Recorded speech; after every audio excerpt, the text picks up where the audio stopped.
Wabah hantavirus yang terjadi di pesiar MV Hondius cukup memicu kekhawatiran publik, khususnya di Indonesia. WHO pun mengungkap sudah ada 3 kasus kematian akibat virus yang sebenarnya jarang terjadi pada manusia, tapi tidak boleh disepelekan. Lalu bagaimana warga harus waspada namun tetap bijak menanggapi virus ini? Kita akan diskusikan sore hari ini dengan Windu Purnomo, Kepala Biostatistika Epidemiologi FKM Universitas Airlangga. Selamat sore Pak Windu. Selamat sore. Pak Windu, Mbak Diana. Pak Windu mungkin boleh dijelaskan secara sederhana sebenarnya hantavirus ini apa, kemudian dari mana saja penularannya ini bisa terjadi? Jadi hantavirus ini kan virus yang reservoirnya pada tikus ya. Sebetulnya tikus ini banyak banget menjadi reservoir dari hantavirus, ada pes ya, kemudian leptospirosis, macam-macam, banyak banget. Jadi memang tikus ini hewan yang menjadi reservoir berbagai macam penyakit. Jadi virus ini sebetulnya adalah virus yang sudah lama kita temukan ya. Jadi ini termasuk emergensi. Jadi di Indonesia aja hasil tes serologis kita itu pernah menemukan sejak tahun 91. Jadi sudah ada sejak tahun 91 itu. Nah, jadi yang penting bahwa virus ini memang cukup berbahaya ya.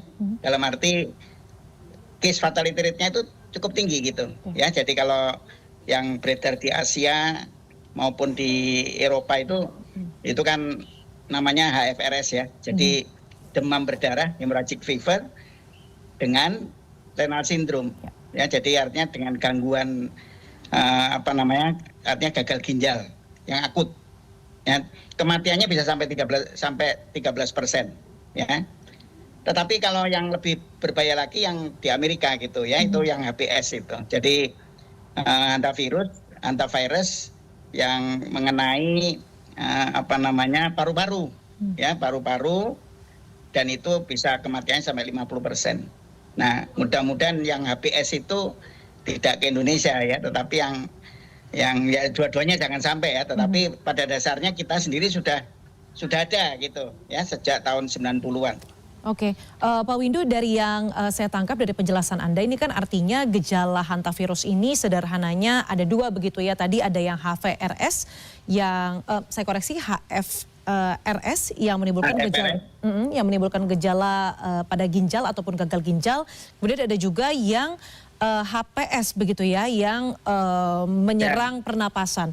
Nah, sebenarnya kan 2 penyakit ini, gagal ginjal dan pernapasan ini adalah 2 penyakit yang sudah lama kita ketahui ada di dalam masyarakat. Tapi gejala awal gagal ginjal dan juga sakit ataupun infeksi pada saluran pernapasan, apa yang berbeda dengan gejala awal hantavirus ini? Jadi gini, gejala awal itu mirip ya dengan banyak penyakit. Jadi artinya tidak spesifik. Jadi hantavirus ini kan ada demam tinggi ya, karena infeksi pasti ada demam tinggi. Demam tinggi, nyeri kepala, mual muntah, ya, trombosit juga bisa turun. Jadi kan mirip dengan DBD, ya, demam berdarah tinggi. Ya, dan memang yang banyak beredar di Asia dan Eropa itu ya demam berdarah. Ya, jadi kan hemorrhagic fever. Ya, tapi dengan gangguan ginjal yang akut gitu ya. Nah, berbahayanya kan kalau sudah sampai kena gagal ginjal akut, ya itu bisa meninggal ya, meskipun tidak seberat yang mengenai pernapasan. Nah, jadi untuk bisa tahu deteksi dini tentu perlu ya. Jadi deteksi dini itu dari gejala tadi, ya, yang mirip-mirip dengan berbagai penyakit lain. Tetapi harus disertai dengan pemeriksaan. Jadi harus langsung ke fasilitas kesehatan yang pertama ya, baik itu ke rumah sakit maupun ke puskesmas gitu ya, karena supaya diperiksa. Harus dengan PCR ya, jadi diagnosis pastinya adalah PCR atau antigen test ya. Jadi antigen test itu imunohistokimia yang mirip-mirip dengan COVID ya. Dan juga kalau yang pernah tertular itu bisa dilihat secara serologis antibodinya. Ya, tapi yang diagnosis pasti yang menjadi gold standard adalah PCR. Ya, jadi artinya gini, kalau ada orang yang ya 2-3 hari demam tinggi, nyeri kepala, nyeri otot, kemudian ada mual muntah, trombosit turun misalnya ya, dan mungkin kencingnya menjadi sedikit gitu ya, itu langsung datang ke fasilitas kesehatan. Jadi jangan dibiarkan minum obat sendiri ya. Kalau 1-2 hari ya oke lah, mungkin penyakit yang lain, tetapi karena saat ini ada, meskipun mungkin belum masuk ke Indonesia ya lagi ya, karena sebetulnya sudah ada di Indonesia, tetapi yang ini kan kita belum melihat kasus barunya seperti apa. Nah, tetapi kita harus waspada, tidak usah panik tapi. Ya.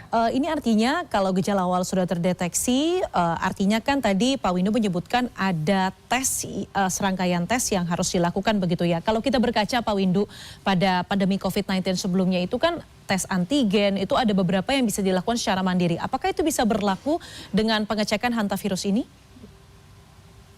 Begini, sekarang kan karena kasusnya kan relatif kecil ya, karena memang penularan dari manusia ke manusia kan sampai hari ini belum pernah ditemukan ya, juga di dunia itu sangat jarang atau bahkan tidak ditemukan.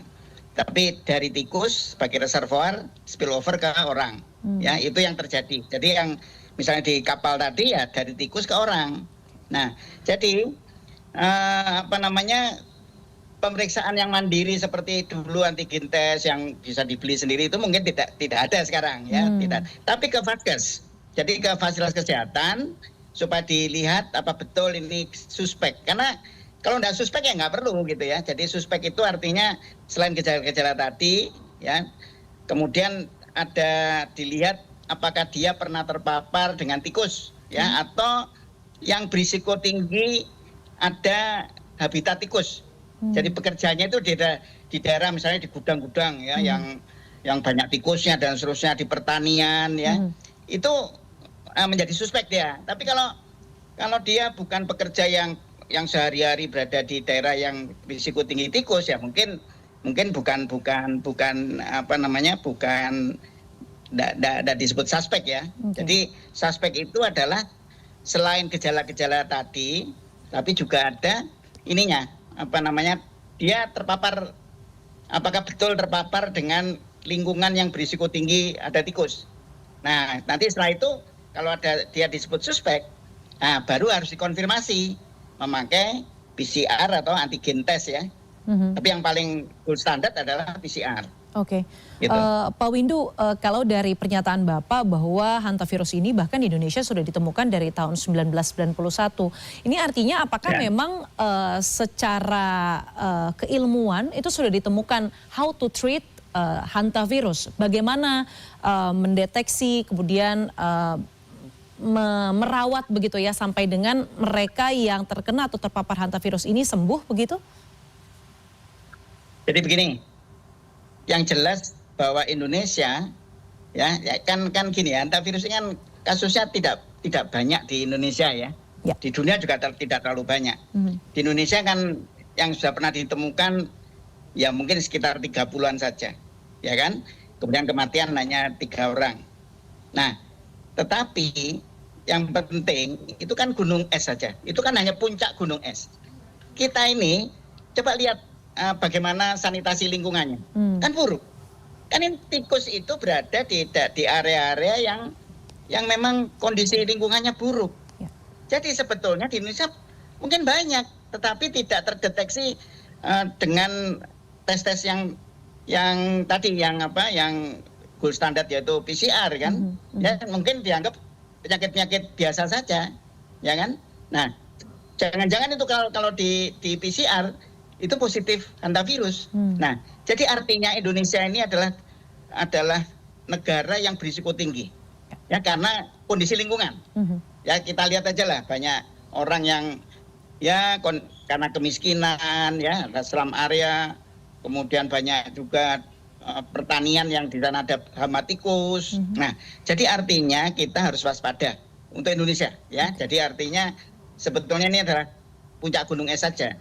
Ya, nah, yang penting adalah kalau soal penanganan, jelas kalau memang dia terkonfirmasi hantavirus positif ya dan masuk tadi dalam hemorrhagic fever with renal syndrome, maka tentu dia kalau ada gejala-gejala yang membahayakan, tentu dia akan harus diterapi pertama suportif, karena gini ya, sampai hari ini di dunia juga ya, itu belum ada terapi spesifik ya untuk hantavirus. Ya, vaksinnya pun pernah ada Hantavax ya dari mana ini? Dari Korea Selatan, tetapi efektivitasnya ternyata tidak terlalu bagus lah, belum tidak terlalu jelas ya, sehingga tidak ada vaksinasi untuk hantavirus ya. Tetapi kalau terkena ya terapinya suportif ya. Dan tinggal lihat aja, kalau misalnya memerlukan infus ya infus, kalau terjadi perdarahan kan harus infus. Persis seperti DBD, demam berdarah tinggi itu. Ya, jadi artinya dilakukan pemberian infus, kemudian kalau ada gangguan pernapasan misalnya ya tentu dilakukan bisa aja dia harus dikasih asupan oksigen yang tinggi, misalnya menggunakan ventilator. Ya, kalau misalnya gangguan ginjal akut ya hemodialisis. Jadi itu yang harus dilakukan, meskipun memang ada beberapa antivirus yang bisa digunakan, tetapi tidak spesifik untuk hantavirus. Begitu. Baik. Sebagai negara dengan risiko tinggi kalau dari segi ekosistem dan juga proporsi kebersihan lingkungannya begitu, sebenarnya apa yang masyarakat Indonesia bisa lakukan, Pak, untuk meminimalisir potensi terpapar penularan hantavirus ini yang hingga saat ini itu dari tikus ke manusia begitu ya, Pak? Belum ada dari manusia ke manusia. Ya, betul. Nah, jadi begini, kan kita sudah punya, artinya ya sejauh sebelum ada pandemi COVID, kita sudah punya prinsip bagaimana kalau kita seharusnya melakukan perilaku hidup bersih dan sehat, ya PHBS, ya itu harus dilakukan, ya. Dan kita tahu bahwa di rumah-rumah kita ini banyak kemungkinan ya, kalau kita lihat ada tai tikus ya, biasanya tikus yang kecil-kecil itu kan berarti ada tikus di sana, ya berarti artinya kan harus ada pembersihan rumah-rumah kita, terutama gudang-gudang yang kosong, yang jarang dimasuki ya, kemudian pertanian yang banyak hama tikus, maka tentu kita harus melakukan pemburuan tikus, ya kan? Artinya membersihkan, jangan sampai lingkungan kita banyak tikus. Itu yang penting. Dan kita harus tahu bahwa kita bisa tertular dari tikus itu melalui fesesnya, urinnya, ya kan, kemudian air liurnya, debu-debu yang terkontaminasi ya, tadi produk-produk dari tikus tadi itu, ya. Maka kita ketika masuk ke gudang-gudang yang kemungkinan banyak tikus di sana, ke pertanian harus pakai masker. Jadi kita membersihkan gudang itu harus pakai masker dan pakai sarung tangan. Itu yang penting. Nah, jadi kalau itu sudah dibersihkan, ya tentu risiko itu menjadi rendah, ya menjadi rendah. Jadi reservoir tikus inilah yang harus diburu, ya dihabiskan ya. Makanya secara ekologis, ya kita juga bisa menghilangkan tikus itu dengan misalnya di persawahan ya, itu ular-ular itu dibiarkan aja hidup, jangan kemudian diburu untuk dimakan dan sebagainya. Ya, karena ada predator-predator dari tikus itu yang harusnya tetap harus ada. Kalau predatornya diburu, tikusnya banyak. Jadi itu yang penting ya. Jadi secara ekologis, kemudian kita sendiri juga memburu tikus tadi, membersihkan. Jadi tikus itu diburu itu dalam arti tidak selalu dengan dikejar ya, tetapi lingkungan itu dibersihkan, maka tikus itu akan hilang sendiri gitu. Baik, tidak akan ada di sana. Untuk masyarakat umum tetap jaga kebersihan dan juga keamanan dari segi tikus-tikus yang nakal begitu ya. Tapi kalau mungkin untuk mereka yang bekerja di lingkungan mungkin rentan atau ada dekat dengan tikus seperti misalnya pertanian atau persawahan harus wajib ya Pak Windu menggunakan sarung tangan dan juga alat pelindung diri lainnya seperti masker. Ya, baik. betul. Terima kasih pakar biostatistika epidemiologi FKM Universitas Airlangga Pak Windu Purnomo sore hari ini untuk CNN Indonesia Newsroom. Tetap sehat, salam semangat Pak. Yes. Salam sehat selalu.